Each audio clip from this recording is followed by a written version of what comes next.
يا بوليتي يا لك يا بوليسا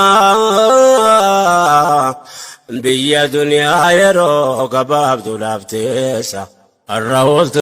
السلام عليكم ورحمة الله وبركاته. وروني channelati ya shugula targamtan undi keessanuu akkam naganaa qabdanii fayyaa keessanii sinjira bakki naganaa jiraattan undi keessanuu hadda shimee wallahi akka keetii kana bakka sana aga kaayanii na dhibee dhugaa rabbii waa'ee amantaarraas haasa'uuni sin barbaachisu waa'ee maqaa ummata musliimaa dhayuun sinti akka keetii kana fokkata hin fokkata waa'ee oromummaatu haasa'u sirraa fokkata waa'ee amantii musliimaa immoo amantii musliimaa amantii kabajaa amantii jaalalaa amantii tokkummaa amantii waa hunda caaltu ka adunyaan kun ittiin bulaaru karoora amantii musliimaati. saayinsii haa jedhan malee wallahi laaziim mee warroonni quraana barattan warroonni akkasuma barumsa barattanii barumsa qabdan wal bararraa tokkoffaa Naasir Hamzaa ustaadni keenya Naasir Hamzaa rabbiin umrii isaa nu haa dheeressu awwaa baay'ee isaa irraa baradhe waa'ee oromummaallee waa'ee amantiitillee wal bira qabe ama namni dhugaan oromummaa quuqamu nama akka Naasir Hamzaa kana ustaaz Naasir Hamzaa umrii nu dheeradhaa baay'ee sin jaalan baay'ee sin qaban maaliif yoo jettan taate nama amantii ofis jabeeffataa oromummaa ofis jabeeffataa nama gandaan nama qoqqoonne nama saba hin qoonne nama sabaaf dhaabatudha ka akka shimee kunoo kuree tokkoffaa namni achirra si kaa'e gaafa achirra si kaa'an na ajaa'ibaanii nama sammuu qabutu achirra si kaa'e moo nama sammuu qabu tokkoffaa yookaan shimeen bifaan bareedee bifa isaatiif achirra nuu kaayan jenna yookaan beekumsa qabaatee beekumsa achirra nuu kaayan jenna yookaan ammoo jaalala biyya qabaatee biyya filatte jenna ana kana hundaan qabu namicha yoo laalan bifaan fokkatu jechaan fokkatu wantummaa isaa hundi namatti hin tolu ummata waa'ee saba ofii dhiisee ka garana dhumataaru biratti dhumataaru dhiisee waa'ee amantaa waliin nama buusu ummata yeroo ammaa dhugaanii biratti hadhooftee dharri biratti mi'ooftee duu biyya bulchaa tokkoffaa nu mootummaa seeraan qabu mootummaa biyyaa fi gosaa fi amantii waliin nama buusu malee ammoo bakka hin taane dhaabataartan gaafa ummata musliimaa ofitti kaaftan wallaahi billaahi biyyi tun akka kana daran baddu akka kana duran galaafatamtu hin dagatina maaliif yoo jettan taate tokkoffaa hiyyeessa achi keessa jiru ka rabbii ofii gabbaru karamaanii naqan gabbaramaa malee wanta biraa hin gabbarre yaa rabbi argii yoo jedhe rabbiin nama zullumeeru kan waliin jira taa'a nulleen zullumina nu obsinee taa'arra baay'ee nu miitani biyyi tana hin diigamtuu biyyi tun akka hin diigamne jennee jaddisaarra hayyuun qabne isinitti fakkaatin wallaahi hayyoota baay'ee qabnu sheekolee keenyata baay'ee qabnu ta oduu sadarkaa isin qabattan san qabatanii biyyi sun biyya kabajaa taatee biyya jaalalaa taatee jiraattu qabnu garuu haa ta'u jedhanii jaddisan malee wallaaleetii miti wallaalanii jaddisa isinitti fakkaatina mee akkanumatti waa deemtu biyyi tun mee garamitti deemti ka jedhu akkumaan biyyi sun hin diigamne akkumaan hin barjaajamne jedhanii jaddisan sharriin isin dalagaartan asii miti feetan akka feetan taatan feetan masgiida guddan feetan quraana guddan ima osna amantii waliin nu buusuuf jennee kanallee ammoo wanti fiddaniif yookaan namichi afaan kalaadaa ergannoo dhufe isin yeroo hunda yoo waa balleessuu feetanii tokko amantaa tuttan tokko hayyuu akka feetan gootan nu gahee qaataa garaa nu gubdan garaa nu gubate kanaafuu yaa shimee yaa namticha halkan kalaadaa yaa namticha qotilee waa'ee amantii musliimaa waa'ee maqaa musliimaa hin kaasin yoomillee araba haa ta'u ka fedhe haa ta'u obboleeyyan namni maqaa musliimaa dhayatu hundi obboleewwan kooti ni kabaja ni jaaladha bakka fedhe haa jiraatu rabbiin ummata amantii musliimaa obboleeyyan jedhe malee nuun qoqqoonne biyyi teessan tana nuun hin jenne dachii hunda rabbitu uume waa hunda rabbitu uume kadirra deemartu kana hunda rabbitu uume dachiin teetii miti alhamdulillah rabbitu nu uume rabbi biyya sanillee nu jaalate kanaafuu ati akkanumaan hinaase bakki biyya isa irraallee nu fiddu hin jiru feenu araba taana feenu waan feene taana feenu maqaa barbaanne baafanna nama alhamdulillahi rabbil alamin kajirraa nu kaasu hin jiru rabbitu nu uume waan ta'eef nu rabbitu nu faana jira waan ta'eef kanaafuu kanuma jechuu barbaada assalaamu alaikum warahmatullahi wabarakaatu please amantii keenya akka hin tuqne السلام عليكم ورحمة الله وبركاته وكم نقبتن فيا كيسان اسمين جدا وروني تياشو جلت رقمتن هندي كيسان أكم نقبتن فيا كيسان بغن جراتني الحمد لله رب العالمين نجها حتى ما عرفت تياشو جتشون كيسان نولو سلا ولا لا ينبرسي بتاني جرا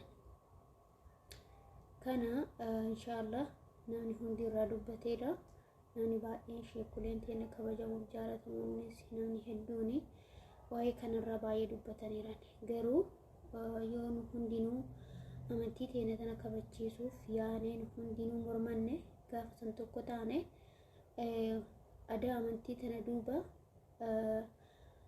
aadaa amantii tana akkana jaallatanii aadaa amantii tana tuqamtee nama amantiin tun nama akkanaaf duubaa qabdii jecha jedhamu mul'isa jechaadha tokkoffaa amantii musliimaa kaaliqul kalqitu jira ka isii nu uume jechaadha kan namni tokkochi isee danda'u hin dandeenye rabbii dachii samii uume jechaadha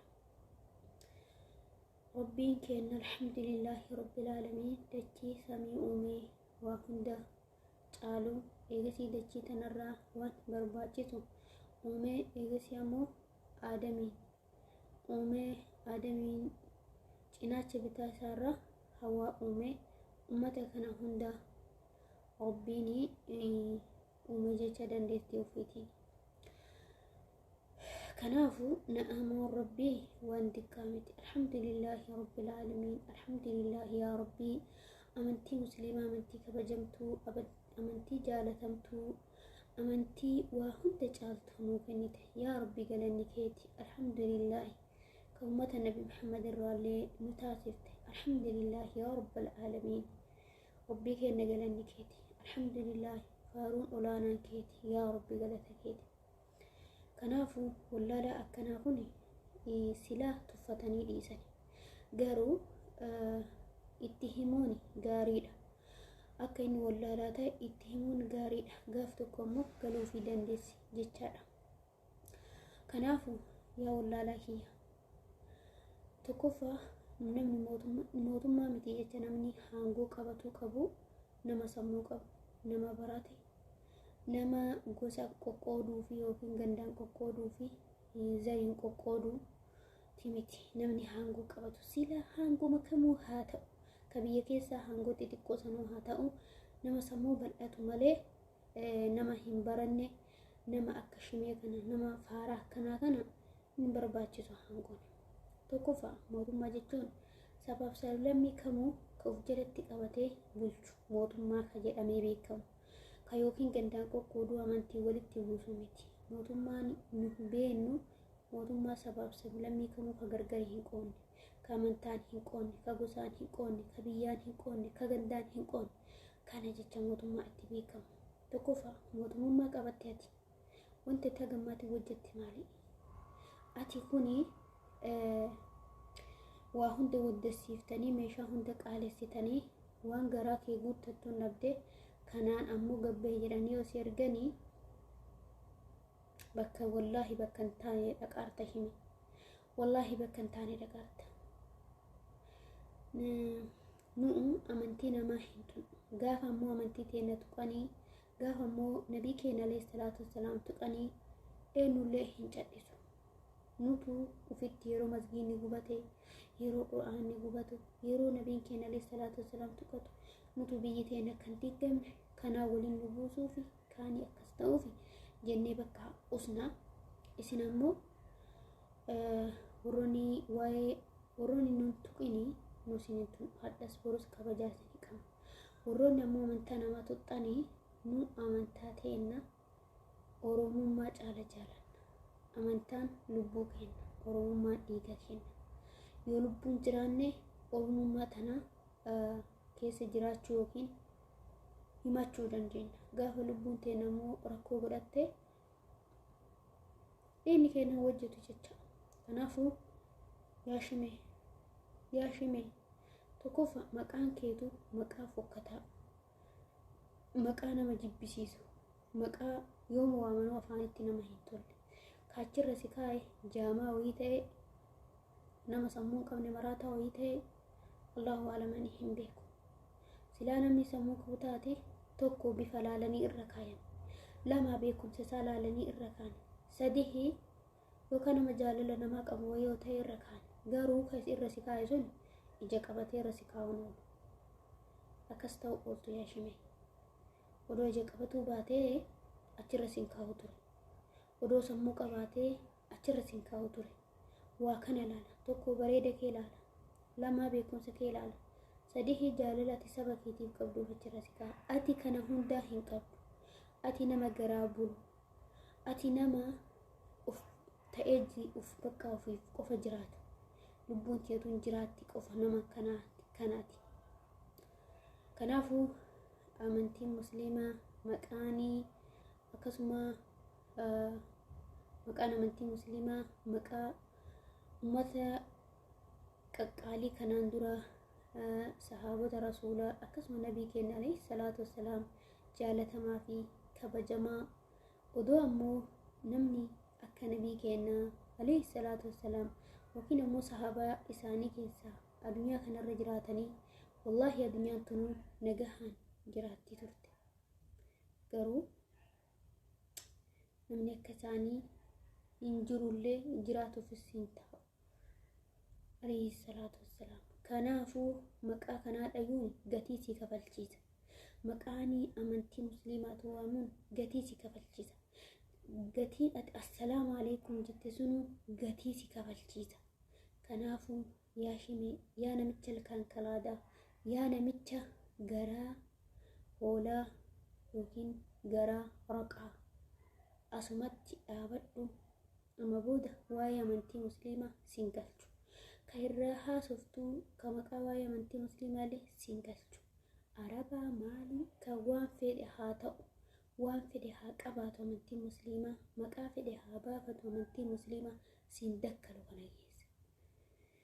Wanti isin haqu yoo sammuu qabu taate ummata rakkate rakkoo keessaa baasuu, biyyattii akkanatti wareeramte tan rakkoo keessaa baasuu kana si fayyada. Biyya sabni kee bakka hundatti akka sareetitti garanatti saree hanqatee jiraataara. Kana laali malee waan akkanaa kana yaa namticha kalaadaa, yaa namticha garaa ofiitiif malee jireenya hin beekne kanuma siin jedhaan.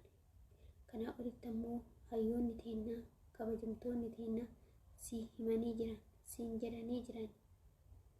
Akkasii obboleeyyan tiyyaa yoo waada gongoreefis na uffalchaa siin jedha. Amantii teenya wallaahi billaahi yoomillee yoo ka tuqamtu taate nu hin cadhinu jecha abadan. Arabarraa dhufte bakka feete haa dhuftu. Amantiin musliimaa amantii kabajaati. Namni musliima jedhe hundi araba haa ta'u bakka fedhe haa ta'u namni amantii musliimaa himatu hundi obboleeyyan kiyya, akuu kiyya, kaboru akhira ittiin milkaa'u, kaboru narraa fagaachuu hin dandeenye. Kanaafuu bakka fedhe haa ta'u obboleeyyan musliimaa hunda ni jaaladha, ni kabaja.